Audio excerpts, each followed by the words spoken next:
TV serial ये है चाहते की कहानी के आज रात के एपिसोड की शुरुआत होगी सोनिया के साथ।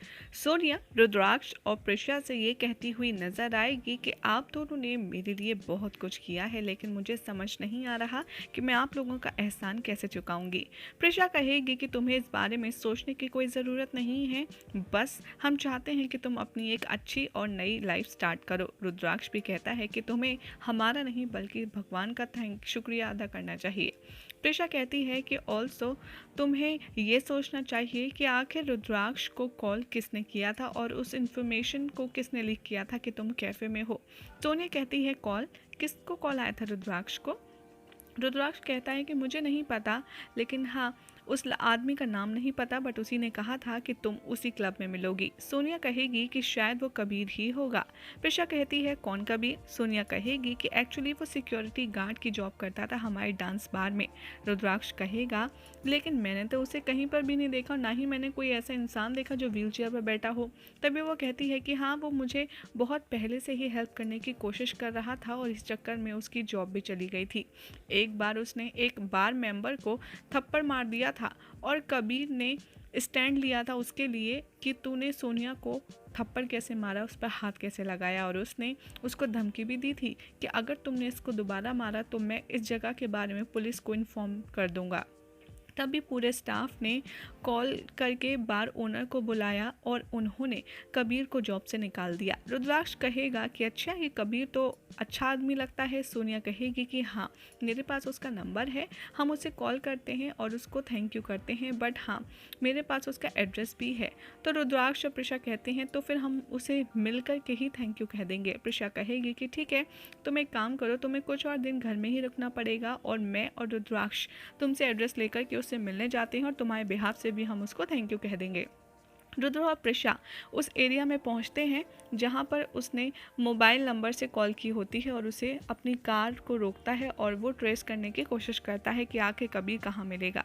तभी प्रिशा कबीर से की माँ से मिलती है और एक लड़की उसे चिल्लाती है और कहती है कि आपने मेरी ड्रेस सही से नहीं सिली, आप कैसे कपड़े सिलती हैं, और वो वहाँ पर टेलरिंग का काम कर रही होती है। प्रिशा उस औरत के लिए स्टैंड लेती है और उसके खिलाफ जो कस्टमर कंप्लेन कर रहा होता है उसे काम डाउन करने की कोशिश करती है। रुद्राक्ष आता है उसके पास और वो उस औरत को देखकर बहुत ज़्यादा शॉक में पड़ जाता है। वो प्रिशा कहती है कि क्या हुआ रुद्र, तुम इनको इस तरीके से क्यों घूर रहे हो। रुद्राक्ष उस औरत को अपनी माँ कह करके बुलाता है और वो कहता है कि आप जिंदा हैं। प्रिशा कहती है क्या ये तुम्हारी माँ, तो और तभी वो औरत कहती है कि नहीं नहीं मैं तुम्हारी माँ नहीं हूँ। प्रिशा कहती है कि ऐसा कैसे हो सकता है रुद्राक्ष, तुम ऐसे कैसे इनको अपनी माँ कह सकते हो। रुद्र कहता है कि नहीं यही मेरी माँ है। वो कहती हैं कि लेकिन मैं तो तुम्हें जानती ही नहीं हूँ। रुद्राक्ष उसके हाथ पर उनका बर्थ मार्क चेक करता है और कंफर्म करता है और कहता है कि हाँ यही मेरी माँ है। तभी सोनिया कहती है शारदा से कि क्या मैं आपकी कोई मदद करूं। शारदा कहती है कि नहीं तुमने ऑलरेडी बहुत कुछ कर दिया है। आहाना सोनिया को टॉन्ट करती है और शारदा मिश्का को टॉन्ट करती है। तभी वहां पर सारांश आ जाता है और वो कहता है कि मुझे होमवर्क करने में किसी की मदद चाहिए। सोनिया कहती है कि चलो मैं चलती हूँ तुम्हारे साथ और मैं तुम्हारी मदद करती हूँ होमवर्क करने में।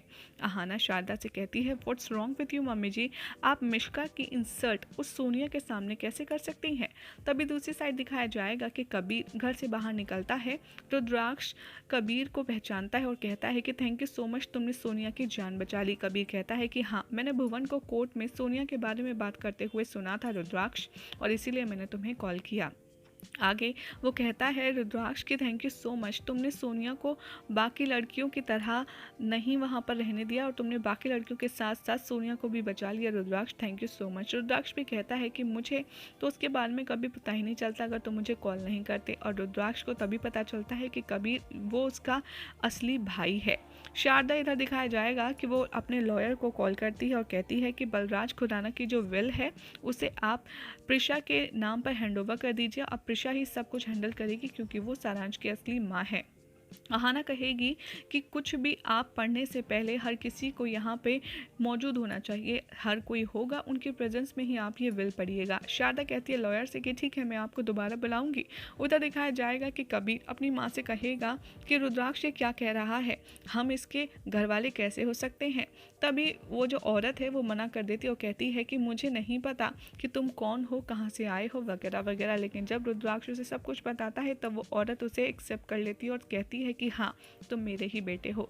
कबीर यहाँ पर पूछेगा तो तुम इतने टाइम से झूठ क्यों बोल रही थी अब तक। वो कहती है क्योंकि मैंने झूठ बोला तुमसे कबीर, क्योंकि मैं तुम्हारे पापा के चक्कर में चुप थी और तुम्हारे पापा ने ऐसा करने से मना किया था, इसलिए मैं तुमसे झूठ बोल रही थी। यही हो जाएगा आज रात के एपिसोड का एंड। और कल रात के एपिसोड में दिखाया जाएगा कि रुद्र और प्रिशा सुलोचना नाम की उस औरत को अपने घर में ले आते हैं, जिसे देखकर शारदा बहुत ज़्यादा हैरान होती है और वो उसकी आरती उतार करके उसे घर में बुलाती है। और यहाँ पर अहाना को बहुत ज़्यादा गुस्सा आता है और वो कहती है कि एक सेकंड मम्मी जी, ये घर है हमारा खुराना मेंशन, कोई धर्मशाला नहीं कि पहले वो सोने और अब ये आंटी और उनका बेटा यहाँ पर मुँह उठा करके चले आए हैं। आखिर इस घर में हो क्या रहा है। तभी यहाँ पर शारदा खोलेगी बड़ा ड्रामा और कहेगी कि ये रुद्राक्ष की असली माँ है। और यही हो जाएगा कल रात के एपिसोड का भी एंड। और यही सब देखने के लिए मिलने वाला है आपको आने वाली रिपोर्ट में।